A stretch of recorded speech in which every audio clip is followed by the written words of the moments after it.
Hi friends, இந்த வீக்கெண்டுக்காக எங்கே போகலான்றப்போ சென்னையில் பார்த்தீங்கன்னா ஃப்ளவர் எக்ஸிபிஷன் நடக்குதுன்னு ஃப்ரெண்டு சொன்னாங்க. ஜனவரி 3 ஜனவரி 18 நடத்துகிறாங்கங்க. இதுக்கு என்ட்ரி டிக்கெட் பார்த்தீங்கன்னா அடல்ட்ஸ்க்கு 200 ருபீஸும் கிட்ஸ்க்கு வந்து 100 ருபீஸும் என்ட்ரி டிக்கெட் வைக்கிறாங்க. ஸோ வாங்கி உள்ளே போனீங்கன்னா ஸ்டார்டிங் எண்ட்லேயே பார்த்தீங்கன்னா ஏகப்பட்ட வெரைட்டிஸில் வந்து ஃப்ளவர்ஸ்லாம் வச்சுருந்தாங்க. கிட்டத்தட்ட பார்த்தா 2 லட்சத்துக்கு மேற்பட்ட ஃப்ளவர்ஸை கொண்டு வந்து இம்போர்ட் பண்ணியிருக்காங்க.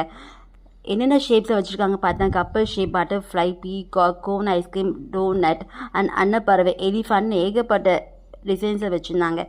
கண்ணை கவரும் விதமாக பார்க்கவே ரொம்ப பிரமிப்பாக இருந்துச்சுங்க. ஊட்டிக்கோ கொடைக்கானலுக்கோ போய் பார்க்க முடியாது அதே ஃப்ளவர்ஸ் நம்ம இங்கே பார்க்கலாம். வீக்கெண்டு ஃபேமிலிஸ் கூட நல்ல ஒரு என்ஜாய்மெண்ட்டான இடங்க இது மட்டும் இல்லாமல் இங்கே கேன்டீன் வந்து வச்சுருந்தாங்க. நம்ம சாப்பிட்றதுக்கான தேவையான பாப்கார்ன் அந்த மாதிரி மசாலா வந்தாங்க. மட்டும் இல்லாமல் இங்கே ஈவினிங் 5 மேலே டான்ஸ் வச்சுருக்காங்க. நாங்கள் லேட்டாக போனால் இதை பார்க்க முடியல. நல்ல ஒரு ரம்மியமான இடமா இருந்துச்சு. நீங்களும் வந்து இப்போ போய் ஃபேமிலியில் பாருங்கள். பை ஃப்ரெண்ட்ஸ், அடுத்த வீடியோவில் பார்க்கலாம்.